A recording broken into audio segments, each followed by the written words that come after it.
লেচুর বাগানে এসে যদি লেচু না খাই তাহলে কি হলো? এই লেচু আমি কিভাবে খাই জানেন?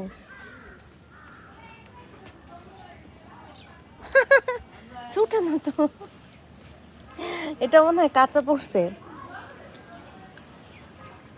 এই লেচুগুলো আমার এত পছন্দের একটা ফল।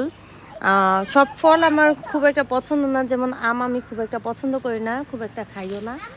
এই যে এই লেচু গুলো আমার খুবই পছন্দের একটা ফল। আমি যখন কিনা ছোট ছিলাম, তো বুড়ার দোকান বলে একটা দোকান ছিল, সেই মুরব্বিটা এখন আর নাই, মারা গেছে উনি। তো সেই দোকানে গিয়ে তখনকার ফলগুলো আসলে আরও অনেক বড় বড় ছিল, এই ফলগুলো অনেক ছোট। তো সেই বুড়োর দোকানে গিয়ে গুনে গুনে আমাদেরকে 10টা ফল দিত, 10টা ফল 1 টাকা দিয়ে কিনে নিয়ে তারপর আমরা খেতাম।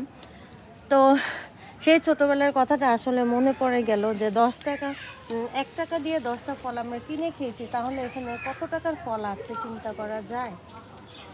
আর সেই বুড়োটাকে খুব ভীষণভাবে মিস করছি। ওনাকে আমরা বুড়ো দাদা বলে ডাকতাম, খুবই মজা করতাম ওই বুড়ো দাদার সাথে।